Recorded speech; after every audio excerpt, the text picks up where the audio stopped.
e o embalsamaram e o puseram num caixão no Egito. Amém? Então, vocês sabem a história de José, eu não vou me ater muito, mas Deus era com José. Tudo que ele punha a mão prosperava. Tinha uma unção de governo sobre José, e aonde ele estava estabelecido, ele era posto em posição de autoridade e de governo. E na casa dele, ele era o filhinho querido do papai. Vocês vão ver. Deixa eu ver se a história aqui. Começa aqui a nossa história lá. Nós estamos indo lá até Jerusalém. Amém? Essa é a Jerusalém que já tem ali a mesquita, a cúpula dourada. Mas nós vamos voltar no tempo. Podemos voltar no tempo? Então, vamos voltar no tempo lá para a época do templo. E ali em Jerusalém começa a nossa história. Como eu ia dizendo, Israel amava mais a José do que a todos os seus filhos, porque era filho da sua velhice, e fez-lhe uma túnica de várias cores. Na verdade, mais do que uma túnica toda colorida, a túnica de José, ela era como esses moletom dos nossos jovens de hoje em dia. Não sei se vocês já viram, mas os moletom dos jovens, eles cobrem até a mão aqui, né? Já viram? O jovem anda assim a mão e fica coberto. Então, na verdade, a túnica ela era colorida, mas também cobria as mãos de José, porque Jacó, seu pai, tinha estabelecido que José não ia trabalhar como seus irmãos. Não era para ele trabalhar. Jacó estabeleceu a José como fiscal dos seus irmãos. Ele ia lá ver se os irmãos estavam fazendo a obra e pastoreando os rebanhos de Jacó corretamente. E isso trouxe muito problema para José. Vamos ver se tem a túnica dele aqui, olha. Os irmãos tinham pano de saco, mas José tinha uma túnica colorida que o identificava no meio dos irmãos. Ela era nobre e cobria suas mãos, em sinal de que ele não ia fazer trabalho pesado, trabalho manual. Aí Gênesis 37 declara assim, versículo 13: Disse, pois, Israel a José: Não apacentam teus irmãos o rebanho em Siquém? Vem e enviar-te-ei a eles. Respondeu-lhe José: Eis-me aqui. Disse-lhe Israel: Vai, vê se vão bem teus irmãos e o rebanho, e traze-me resposta. Assim o enviou do vale de Hebrom, e José foi a Siquém.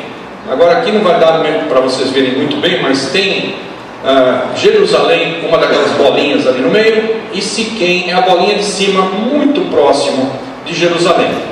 Eles estavam em Hebrom, em Jerusalém, e Jacó envia José para encontrar com seus irmãos, apacentando os rebanhos em Siquém, muito próximo, pertinho ali ao norte. É importante eu te falar isso, você vai entender. Continuando a história, um homem encontrou a José, que andava errante pelo campo, e perguntou-lhe: Que procuras? Respondeu ele: Eu estou procurando meus irmãos. Dize-me, peço-te, onde apacentam eles o rebanho? Disse o homem: Foram-se daqui, pois ouvi-lhes dizer: Vamos a Dotã. José, pois, seguiu seus irmãos e os achou em Dotã. Dotã é essa cidade. Parece alguma coisa aqui, não? Botãozinho de cima, parece que tem agora, essa cidade aqui no meio, ó, é a Dotã antiga. Isso aqui, todos esses campos é a Dotã moderna, mas a Dotã onde ele foi parar é esse cume desse monte aqui, que é a cidade antiga. E ele achou os irmãos ali. Vocês sabem a história. Os irmãos primeiro o jogaram num poço para ele morrer, mas Rúben, o mais velho, disse: Vamos tirar ele de lá, vai, que o sangue dele vai pesar sobre toda a nossa casa. E aí eles viram que passava uma caravana de ismaelitas, né? De árabes, e tiraram José do poço e venderam José como escravo para o Egito.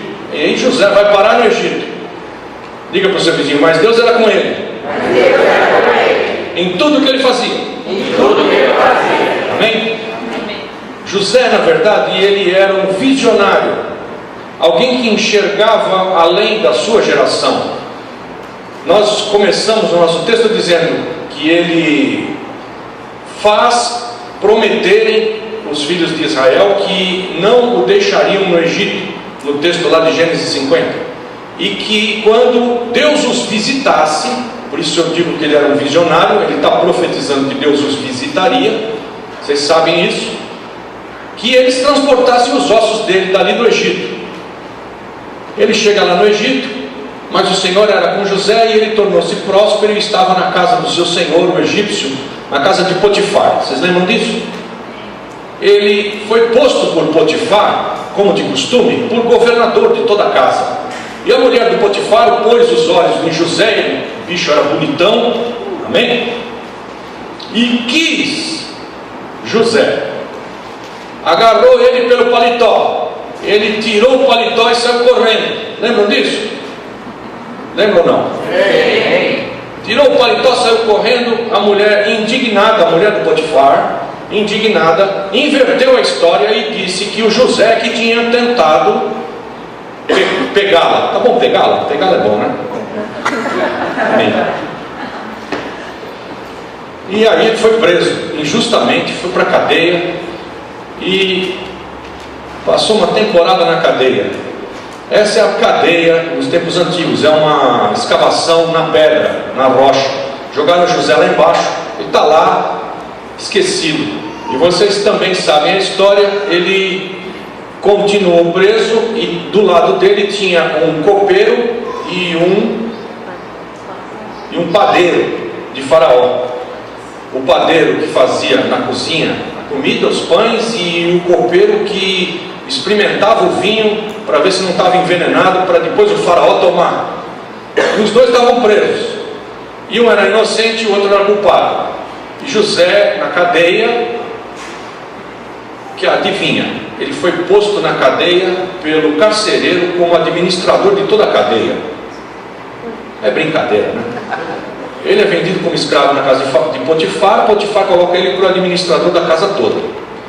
Ele foi preso, o carcereiro percebeu em José nobreza, pôs José como governador da cadeia. Deus era com ele, não tem jeito. Diga para o teu vizinho, Deus é contigo. Diga para ele, você está fadado a reinar. Aleluia! Não adianta correr, não adianta correr. Por isso ele é o rei dos reis, porque nós vamos reinar. Amém. Rei dos reis. Glória a Deus. Glória a Deus. Pois é, com José, ele fala para aqueles dois: olha, um de vocês vai morrer e um de vocês vai retornar à sua função e vai ser perdoado. José é um tipo de Jesus. Muitas das coisas que acontecem com José apontam para Jesus. Ele teve que ir se refugiar no Egito. Jesus também foi levado para o Egito. José é levado para o Egito, Jesus é levado para o Egito. José fica entre dois presos. Jesus também é crucificado entre dois presos. Um é absolvido e o outro é condenado. Com Jesus a mesma coisa. Ainda hoje estarás comigo no paraíso. O outro foi para o inferno. São mais de 22 itens que a gente percebe que entre José e Jesus é um tipo de Jesus, aponta para o Senhor profeticamente. E voltando lá na cadeia, José está preso e ele diz para os dois: olha, um vai morrer, o outro vai ser restaurado. Quando você estiver lá diante do teu Senhor, de Faraó, não esquece de mim. Adivinha? Não deu outro, esqueceu dele na cadeia. Ficou lá mais 2 anos ainda preso. Até que o Faraó teve um sonho. Vocês lembram do sonho de Faraó? Espigas magras, espigas gordas, né? Vacas magras, vacas gordas. E ele queria que alguém dos seus sábios contasse para ele o sonho e a interpretação do sonho. Ele não queria nem contar o sonho e pedir a interpretação para o sábio. Ele queria que o sábio dissesse para ele com o que ele tinha sonhado. Não tinha como, ninguém conseguia, até que o copeiro que estava lá restaurado declarou para ele: não, eu sei de um hebreu que estava preso lá comigo, e lembrou dele na cadeia, trouxe para Faraó. E José, ele diante de Faraó, ele vai buscar o Senhor e declara para Faraó o sonho e a interpretação do sonho. vão ter fomes na terra, 7 anos horríveis, depois primeiro 7 anos muito bons, depois vai ter 7 anos de fome. E adivinha, Faraó diz para José: rapaz, você é bom, hein? Você vai ficar debaixo de mim, você vai governar o Egito inteiro. De novo. Colocou o homem como governador do Egito todo. E vocês também sabem a história. José, ele praticamente ganhou o mundo inteiro para Faraó, né? As pessoas durante a fome trocavam tudo que tinham por alimento, para não morrer. E depois todo o seu gado deram a Faraó em troca de alimento, de grãos. Depois não tinha mais nem gado, aí eles se fizeram escravos e se venderam eles mesmos a Faraó como escravos. Então todo mundo ficou debaixo de Faraó. Não tinha mais ninguém que tinha nada na terra, só José debaixo de Faraó, administrando tudo ali ao redor. Então José não queria acabar como uma múmia no Egito, amém? Não queria que os ossos dele ficassem ali, mas ele conclama os filhos de Israel, dizendo: Deus vai visitar vocês, olha só, e quando ele visitar vocês, vocês façam subir os meus ossos daqui, levem com vocês. Passa o tempo, e agora nós estamos lá em Êxodo, e o texto diz assim: aconteceu que quando o Faraó deixou ir o povo, Deus não os levou pelo caminho da terra dos filisteus, que estava mais perto, porque Deus disse para que porventura o povo não se arrependa vendo a guerra e tornem ao Egito. Mas Deus fez rodear o povo pelo caminho do deserto, perto do Mar Vermelho, e subiram os filhos de Israel da terra do Egito armados. E olha só, tomou Moisés os ossos de José consigo, porquanto havia este estreitamente ajuramentado aos filhos de Israel, dizendo: certamente Deus vos visitará, fazei pois subir daqui os meus ossos. Mas que osso esse? Vamos fazer uma conta aqui. José, ele governa sobre todo o Egito. Ele manda chamar os seus irmãos. Vocês lembram disso? Ele se revela aos seus irmãos e manda vir Jacó para morar no Egito. E eles moram todos juntos. E 70 almas vieram com Jacó para estarem com José e serem livrados da morte, da fome que estava sobre todo o mundo. 70. Aí o tempo passa, José morre, entra outro faraó, e depois entra outro faraó, e esse próximo já não lembra mais nada de José, nem sabe quem era, está esquecido. Os tempos são angustiosos. Aí eles percebem que os judeus, eles prosperam tremendamente, e eles fazem então os judeus escravos no Egito, e eles ficam lá quanto tempo escravos? 430 anos de escravidão no Egito. Eles estão lá escravos. Aí Deus levanta Moisés. A Bíblia diz que morreu José e o embalsamaram. Foi no primeiro texto que nós lemos. E o colocaram no caixão. Amém? 400 anos, 430 anos de escravidão, e mais todo o tempo desses dois faraós, vamos por aí mais uns 600 anos mais ou menos, e Moisés vai agora tirar o povo. As 70 almas tinham se transformado em 3 milhões de almas. Chega a 70 judeus, e agora o povo era 3 milhões, e Moisés vai fazer o povo embora do Egito. Pergunta para o teu vizinho: você acha que em 600 anos vão lembrar dos teus ossos?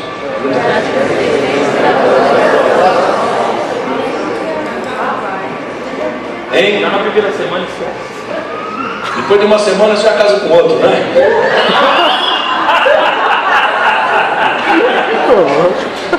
Ô Glória, agora eu vou casar com um irmão nosso lá da nossa igreja que ficou viúvo, 74. Mas até que ele foi bem, demorou 2 anos para casar outra vez. Aleluia! Prêmio para você. 74, vou casar ele agora em janeiro. Aleluia!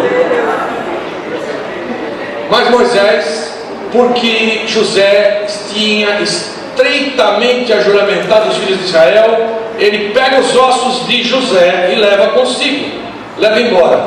E vocês sabem, eles não foram direto, né? Deus, nós lemos, ele faz o povo circundar, e eles vão ficar quanto tempo no deserto? 40 anos. Esse é o velório mais comprido que existe, amém? Está o José no caixão, e eles estão subindo e descendo o morro aqui, com o caixãozinho do José, que era esse aqui, ó. Pesava mais ou menos uns 400 quilos de mármore, o José dentro. Vamos arrastar o José, morro acima e morro abaixo, 40 anos, tranquilo. Aleluia.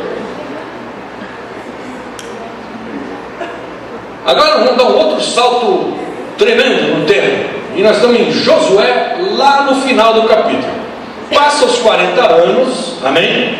Amém. Aí o povo chega na terra prometida, em Canaã. Eles vão enfrentar todos aqueles gigantes, não é? Eles começam com Jericó, circundam Jericó e derrubam as muralhas de Jericó, e depois tem um monte de cidades, né? E os Eveus, e os Jebuseus, e os Ezezeus, e os Eteus. Sabe os Eteus que desceram do disco voador? Também, destruíram eles todos. Depois você conserta também a pregação, tá vendo? Fica problema teu. Aí, chega lá, depois que conquistaram toda a terra prometida, no fim do livro de Josué, diz ali: serviu, pois, Israel ao Senhor todos os dias de Josué e todos os dias dos anciãos que ainda viveram, muito depois de Josué, e que sabiam toda a obra que o Senhor tinha feito a Israel. Também, olha só, enterraram aonde? Em Siquém, os ossos de José que os filhos de Israel trouxeram do Egito, naquela parte do campo que Jacó comprara aos filhos de Amor, pai de Siquém, por 100 peças de prata, por quanto foram em herança para os filhos de José. Pronto. Então, depois de uma voltinha que ele sai lá para ir para Siquém, vê os irmãos que estão lá apacentando o gado, né? Ele fica lá no Egito e passa 600 anos, e depois ele sai de lá, vai dar uma voltinha no deserto de 40 anos, depois eles vão conquistar a terra prometida inteira. Aí ele é enterrado de volta onde ele saiu, lá em Siquém, amém? Justo ao norte de Jerusalém, bem pertinho fica Siquém. Você vai conhecer, viu? É muito lindo. Amém. Está lá a cidade velha de Siquém, e aonde José estava enterrado.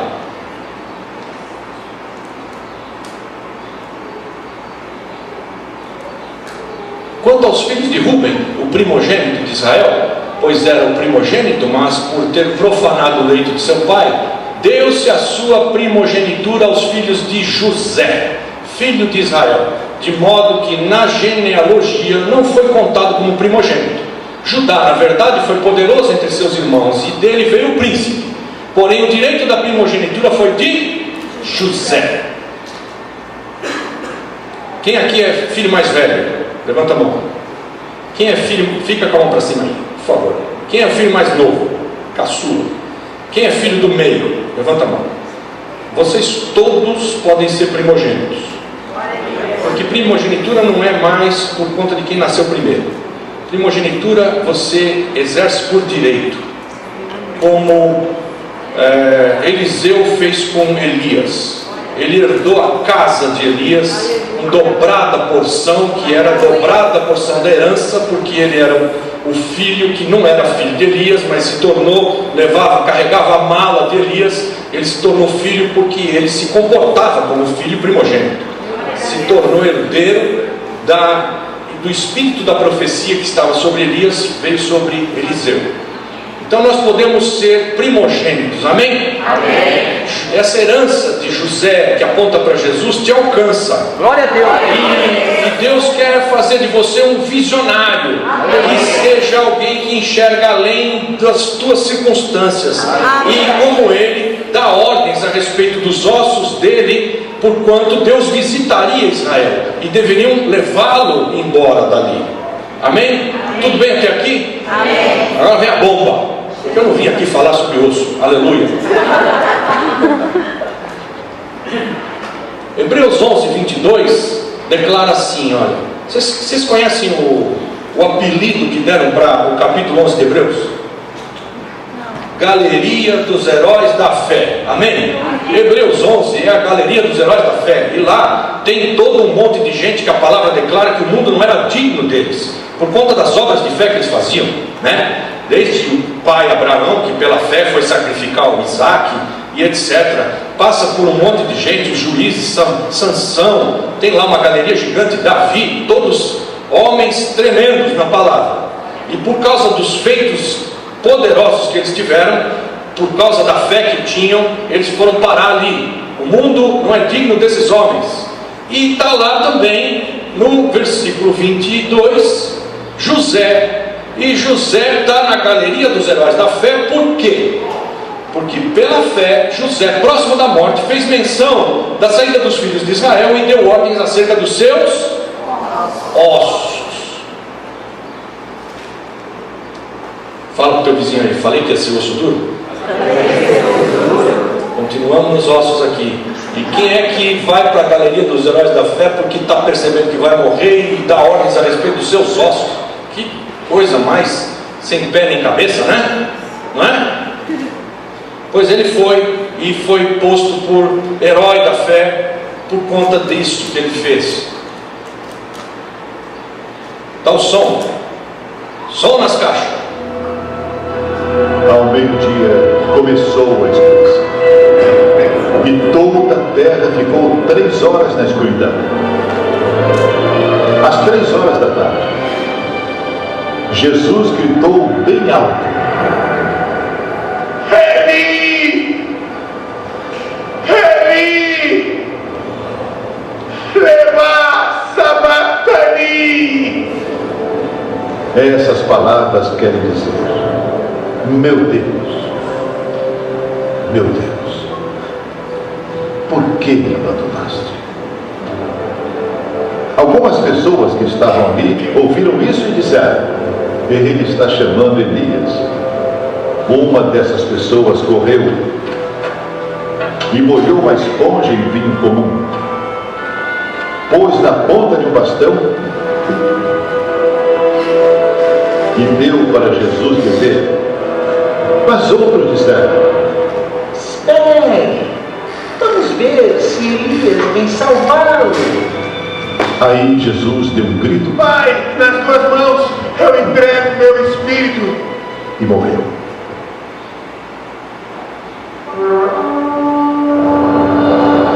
Então a cortina do templo se rasgou em 2 pedaços, de cima até embaixo. A terra tremeu e as rochas se partiram, os túmulos se abriram.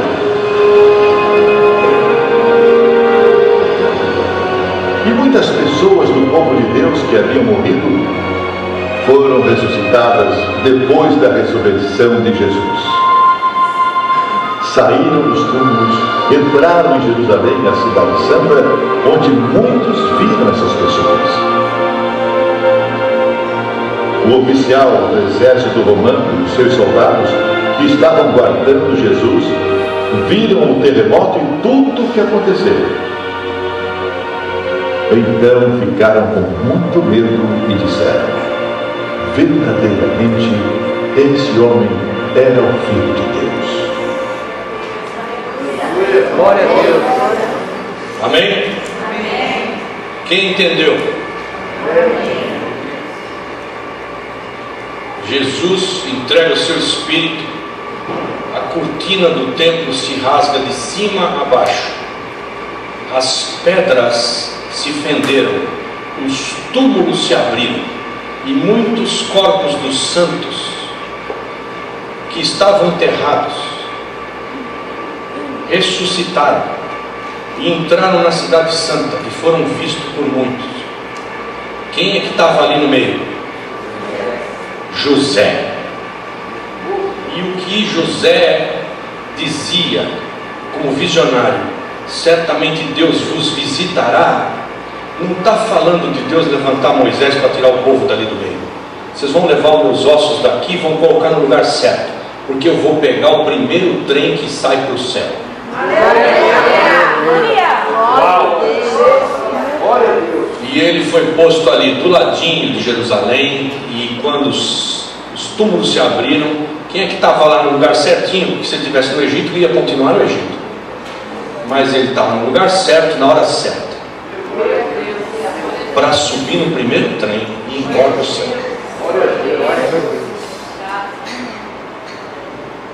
Deus quer que eu e você sejamos gente fora do nosso tempo, como dos filhos de Issacar, que discernem bem os tempos e as épocas.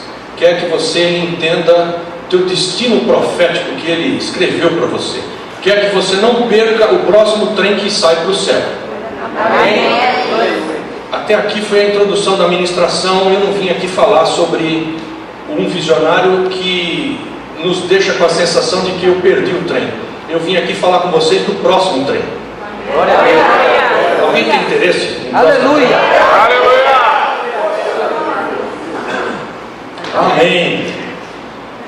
Então vamos rapidamente falar do próximo trem que sai para o céu, para a gente não perder, não é? Porque esse daí já foi. E aqueles santos que entraram na cidade santa, eles não permaneceram lá e morreram de novo, eles foram embora. Todo mundo ressuscitou, e depois que Jesus foi, eles foram embora junto. Aleluia. Então vamos lá. Mateus é o texto do que nós acabamos de ver no vídeo. Fala ali, 52: abriram-se os sepulcros, e muitos corpos de santos que dormiam foram ressuscitados, e saindo do sepulcro, depois da ressurreição dele, entraram na cidade santa e apareceram a muitos. Mas foi um aparecimento e foram com Jesus, foram para o céu. Próxima porta para o reino dos céus. Amém? Agora, deixa eu te dar essa base aqui para entendermos bem. Lembrai-vos das coisas passadas desde a antiguidade, que eu sou Deus e não há outro, eu sou Deus e não há outro semelhante a mim, que anuncio o fim desde o princípio, e desde a antiguidade as coisas que ainda não sucederam, que digo, o meu conselho subsistirá e farei toda a minha vontade. Olha só, Deus, quando Ele escreve a sua palavra, Ele nos comunica uma verdade que é em primeiro plano. Você lê a palavra dele e ali em primeiro plano está uma verdade para nós agora. Mas ao mesmo tempo que você lê aquilo que é uma verdade para agora, primeiro plano, por trás da palavra dele, ele anuncia as coisas do fim desde o princípio. E as coisas da antiguidade, ele faz mostrar as coisas do porvir lá desde a antiguidade. Quando a gente lê a palavra de Deus, nós precisamos ter essa atenção de que Deus, ele tem uma profecia de dupla referência na sua palavra. Tem uma referência direta, texto à primeira vista, e tem por trás das palavras e das maneiras de Deus um revelar das coisas do futuro. Você crê nisso? Amém. Você tem que crer nisso, porque a palavra de Deus está declarando assim, que Ele anuncia o fim desde o princípio. Ele anuncia, isso é verdade, Ele falou a respeito. E desde a antiguidade ele coloca as coisas que ainda não sucederam, nos mostra isso, amém? Eu vou te explicar isso aí melhor, olha só. Êxodo 3:13 declara assim: então disse Moisés a Deus: eis que quando eu for aos filhos de Israel, e lhes disser, o Deus de vossos pais me enviou a vós, e eles me perguntarem, qual é o seu nome? Que lhes direi? Respondeu Deus a Moisés: eu sou o que sou. Disse mais: assim dirás aos olhos de Israel: eu sou, me enviou a vós. Amém? Da onde foi que Deus falou com Moisés? Da onde? Da onde? Sarça. Lá do meio da sarça ardente, amém? Está lá, ó, a sarça ardente. Sarça, que foi traduzido para o português sarça, a tradução para o inglês é thorn bush. Thorn bush quer dizer um espinheiro. Deus podia ter falado de uma rocha, Ele podia ter aberto uma nuvem no céu e falado com Moisés, Ele podia ter feito a mula falar com Moisés, amém? Podia fazer do jeito que Ele quisesse, amém? Mas Ele fala ali com Moisés desde um espinheiro que estava ardendo em fogo e não se consumia. Por que Deus foi falar com Moisés desse jeito? Por quê? Porque ele anuncia as coisas do porvir desde a antiguidade e o fim desde o princípio. Então, falar do meio do espinheiro, falar eu sou do meio do espinheiro, aponta profeticamente para isto. João 8,58. Respondeu-lhe Jesus: em verdade digo que antes que Abraão existisse, eu sou. Deus está falando eu sou, fala do meio dos espinhos, aponta para o seu filho que foi coroado com uma coroa de espinhos, e de lá do meio Jesus declara eu sou. O Deus eu sou que falava do meio do espinheiro não muda, continua falando do meio do espinheiro. Eu sou.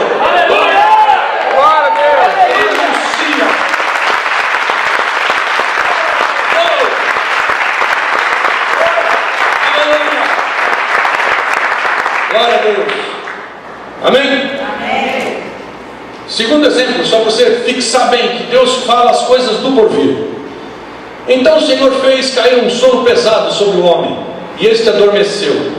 Tomou-lhe então uma das costelas e fechou a carne em seu lugar. E da costela que o Senhor Deus lhe tomara, formou a mulher e a trouxe ao homem. Agora, Deus podia ter feito um outro boneco de barro, podia ter soprado no outro boneco de barro, podia ter feito a Eva, né? Amém? Amém. Parente-se para uma piada evangélica. Está lá Adão, chateadíssimo, lá sozinho, olhando o camelo, a camela, o macaco, a macaca, né? Toda aquela galera juntinha, e ele olha em volta e fala: Senhor, eu preciso de uma companheira, alguém que seja que nem eu, né? E Deus diz para ele: Adão, você não sabe o que você está falando. Isso vai te custar um braço, vai te custar um olho, vai te custar uma perna, vai te custar um pulmão, vai te custar. E ele falou: ah, não, Senhor, vê o que o Senhor consegue com uma costelinha.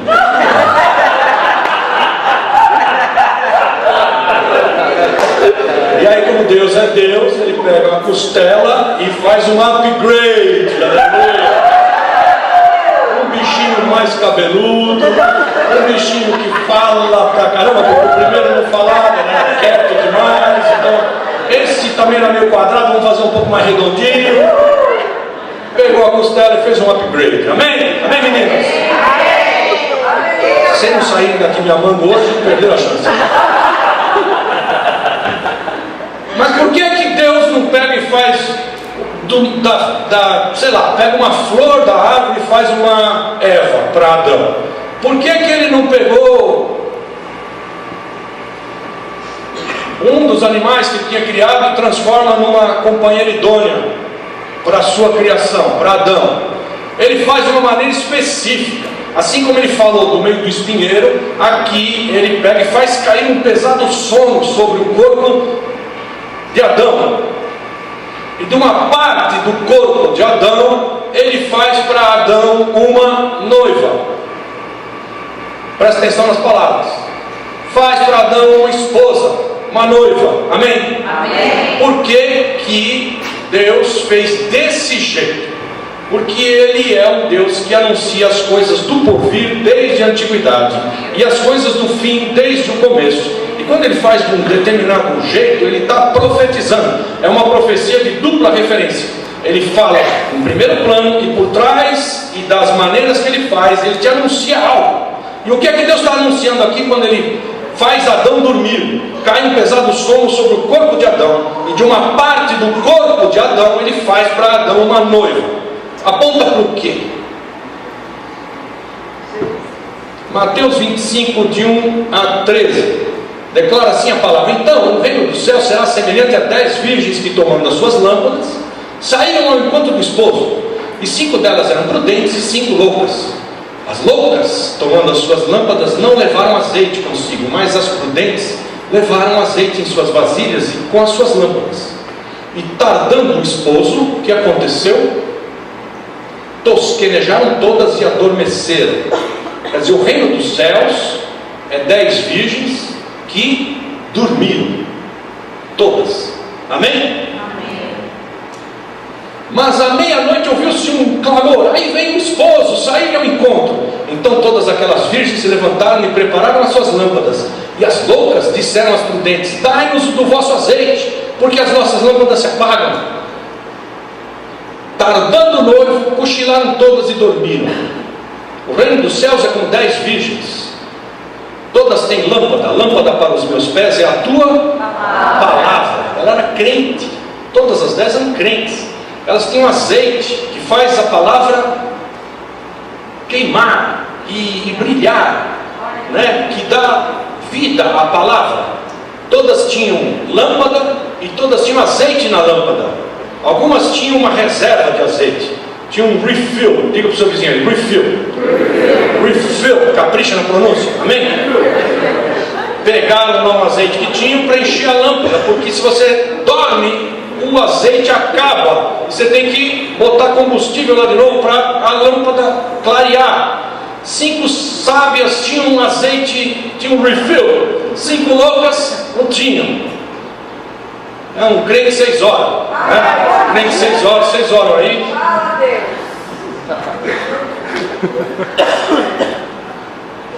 E o noivo demorou. Dormiram todas, as que tinham lâmpada e azeite, e as que tinham refill e as que não tinham, todo mundo dormiu. Esse é o corpo de Cristo que dorme. Aí chega o noivo, meia-noite, sai ao encontro. As que tinham acabado o azeite falam para as que têm azeite de reserva: dá um pouquinho do teu azeite para mim. Ela diz: de jeito nenhum, não vai dar para nós dois. E as que não têm azeite saem para arrumar azeite de última hora.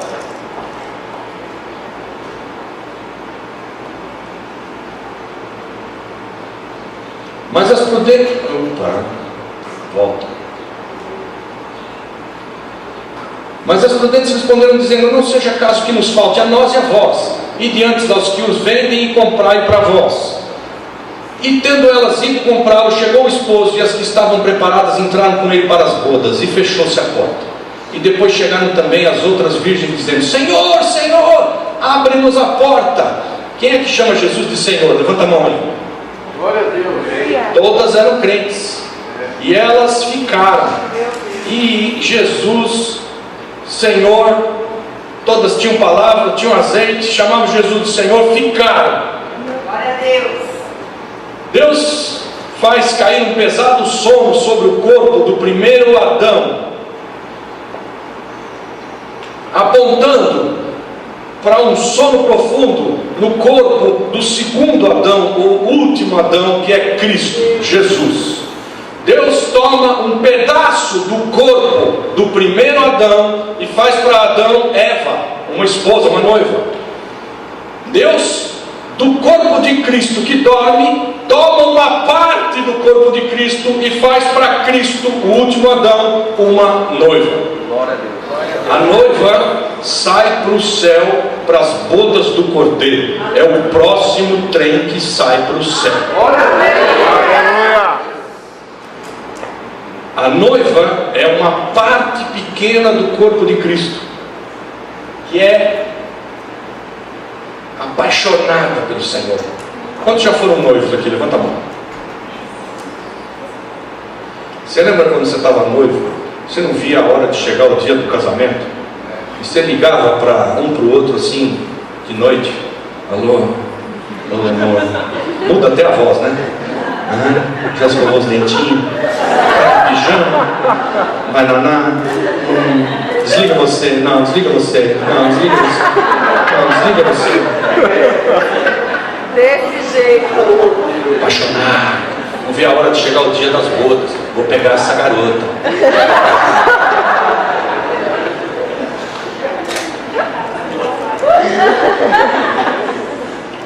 Noivo, apaixonado, noiva, pronta, vestida, não vê a hora de encontrar um noivo. É uma parte do corpo de Cristo. Todo mundo está dormindo. Noivo demorou, tardou. está no tempo, não tem atraso, mas ele foi retido no céu até o tempo da restauração de todas as coisas, conforme Atos. Então ele ainda tardou, e todo mundo está dormindo. O corpo de Cristo, que é os crentes, que se dizem crentes, né? Eles dormem a sono solto. Eu estou com o teu vizinho e falo assim: você dorme no culto? Acorda aí, olha. Vai dormir na tua cama, rapaz? Mostra todas as amálgamas.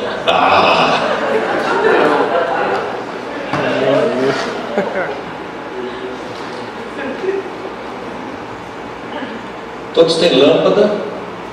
Lâmpada para os meus pés é a tua palavra. Todos têm azeite. Amém? Ordenarás aos filhos de Israel que tragam azeite puro de oliveiras batido para o candeeiro, para fazer arder as lâmpadas. Quer dizer, além da lâmpada que é a palavra, você tem que fazer a lâmpada acender, arder, que é pelo Espírito. Amém? Olha, aqui tem, lá em cima, do lado daquele negócio, tem os refill lá, que é uns negocinhos de barro, né? Para pôr óleo, para encher a lâmpada. Amém? Essa garrafa de Guaraná que tem aqui embaixo, eu não sei porque que foi aparecer nessa foto ali, mas a foto deveria ser autêntica lá de trás, amém?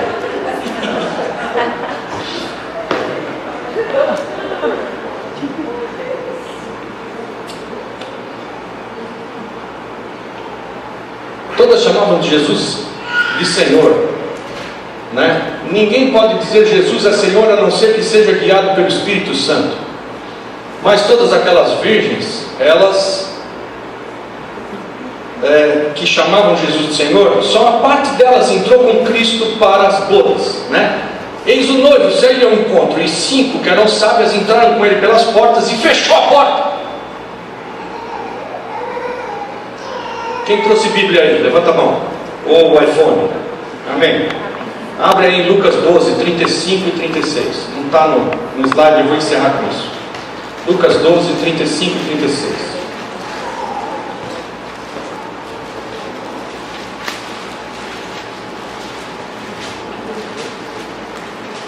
Estamos aí?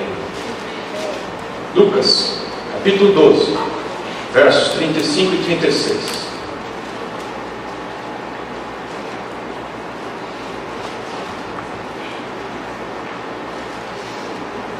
Estejam cingidos os vossos lombos e acesas as vossas candeias, e sede semelhantes a homens que esperam o seu Senhor quando houver de voltar das bodas, para que quando vier e bater, logo possam abrir-lhe.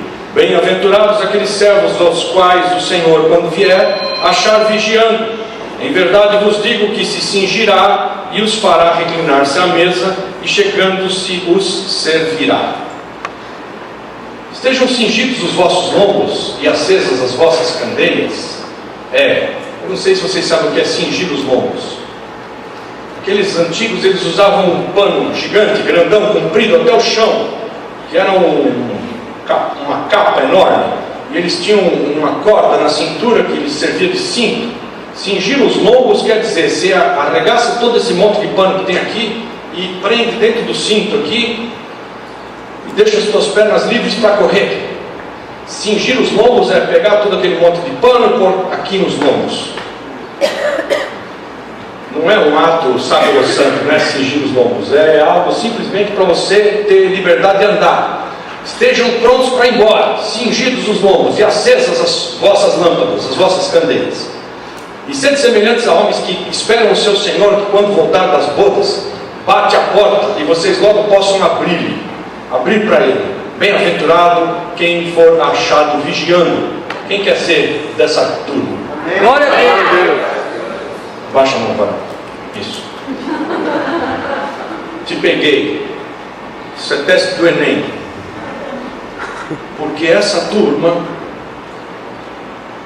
que agora está convidada a cingir os lombos e acender a lâmpada, está esperando Jesus voltar das bodas. E estejam prontos para quando ele voltar das bodas. Já casou, já foi, já levou a noiva, com o primeiro trem, o próximo trem que sai do céu, com a noiva, fez as bodas, voltou, e esse texto é a continuação lá do que nós lemos na parábola das 10 virgens, lá de Mateus 25. Continua aí, em Lucas 12. E ele fala: vê se dessa vez vocês estão prontos para ir. Quando eu chegar e bater, você está com a tua lâmpada na mão e com a roupa arregaçada, para você ir comigo. Quando eu voltar das bodas, eu venho para te buscar. E quando eu vier para te buscar, eu vou me cingir, pôr um pano de garçom no braço, vou te fazer sentar à mesa e vou te servir. E aí você é convidado para a ceia das bodas. Glória a Deus, nada. Quantos já foram num casamento aqui? Levanta a mão. Você sabe que tem uma mesa lá escrito reservada aos noivos? E aquela lá, a comida vem quentinha e o vinho vem geladinho. E se você não tiver na mesa reservada aos noivos, que foi o noivo que pagou a conta do casamento, amém? Você vai ter que esperar, e você é capaz de comer frio, e o teu vinho não chega nunca. Já passaram por isso? Pois é. Pior que isso, se você é noiva e casa com o Rei dos Reis nas bodas, você que casou com o rei vai reinar. Agora, se você perdeu as bodas, ficou lá, parábola das 10 virgens, 5 sábias, um pedaço do corpo de Cristo é a noiva do Cordeiro. Ele vai tomá-la, vai pôr num trem, vai levar para o céu, vai casar com ela. Pedaço do corpo do último Adão vai ser noiva de Adão, de Cristo, do último Adão. Vai com ele para o céu, vai casar, porque casou com o rei, reina com ele, é rainha. E se você perder esse trem, você fica. Sabe o que vai acontecer para quem fica? Vai morar na reforma, porque Deus vai trocar piso, azulejo, parte hidráulica, parte elétrica de todo esse planeta aqui. Vai acabar com tudo. Quantos já moraram na reforma, na sua própria casa? E lixa, e pó, e pinta, e cheiro, e não tem como. Pois é. Tribulação. Ficou, não foi, não entrou pela porta, não foi para as bodas, não casou com o rei, não vai reinar. O resto do texto aí declara: você vai cingir, eu vou te cingir, eu vou, olha aqui. Bem-aventurados aqueles servos aos quais o Senhor, quando vier, achar vigiando. Em verdade vos digo que se cingirá e os fará reclinar-se à mesa, e aí que já é a festa das bodas, e chegando se os servirá. Quer venha na segunda vigília, quer na terceira, bem-aventurados são eles. E assim, se assim os achar.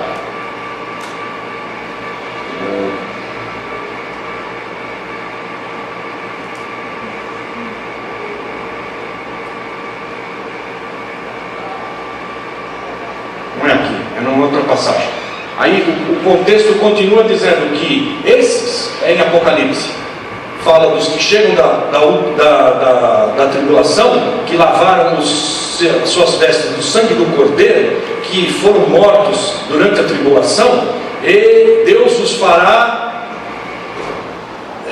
servir pelos séculos dos séculos nos átrios do Senhor, na casa de Deus. É maravilhoso. Só que o teu destino eterno é para você reinar com Cristo, casar com Ele, sentar na mesa reservada aos noivos. E muita gente acha que é noiva e é participante do corpo de Cristo, mas não é a costela dele. Alô? Uau! Deus profeticamente anuncia o fim desde o começo. Meu convite hoje é para você entrar no próximo trem que sai para o céu com a noiva e não perder. As portas vão se abrir, e para você entrar lá, você tem que ligar para Ele todo dia, falar: não, desliga você, não, desliga você. Aleluia! Deixa a hora de você chegar, porque você está demorando tanto? Cadê o dia? Eu quero casar! Aleluia! Antigamente, a gente, quando noivava, você fala: desliga você, não, desliga você. Agora hoje, senta, depois de 30 anos de casado, um no lado do sofá, o outro do outro lado, cada um com o seu iPad na mão, e um assiste um vídeo aqui e o outro assiste um outro vídeo lá, e você fala para ele, desliga isso aí, e o outro, desliga isso aí você.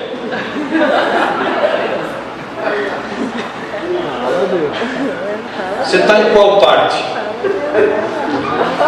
Alô? Oi, Jesus, te amo.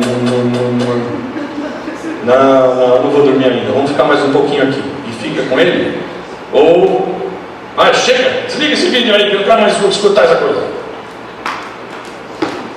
Vamos estar de pé. Vamos orar. Na verdade, eu não tenho que orar por você, viu, irmão? Eu tenho que orar por mim mesmo para ser achado digno de, naquele dia, estar de pé diante do Cordeiro, casar com Ele. E se alguém tem que orar por você hoje, é você mesmo. Amém. Declarando a Ele tua paixão, teu amor, tua consagração de vida, tua expectativa pelo casamento, tua vontade de estar com Ele pela eternidade, tua vontade de tê-lo como seu noivo, viver com Ele uma grande história de amor, se apaixonar por Jesus, não ser crente 6 horas, né? 6 horas aí que eu não tenho mais o que fazer. Não dá, né? Precisamos viver uma outra etapa da nossa vida. Você tem que ser visionário, entender que Jesus vai nos visitar. Deus vos visitará, não é tirar o povo da escravidão. Deus vos visitará, é Jesus, o próprio Deus vir à terra. Ele está falando de Jesus. Ele está anunciando 1500 anos lá na frente. Olha, vocês me façam levar os ossos para aquele lugar naquela hora, porque Deus vos visitará. Fala de Jesus vir à terra, e Ele está no lugar certo, na hora certa. Próximo trem que sai para o céu é com a noiva, e você tem que ser achado noiva, porque senão você vai ficar aqui na reforma. É muita tribulação e não vai reinar com Cristo. Vai reinar com Ele a noiva dele, a rainha. Faça aí a sua oração.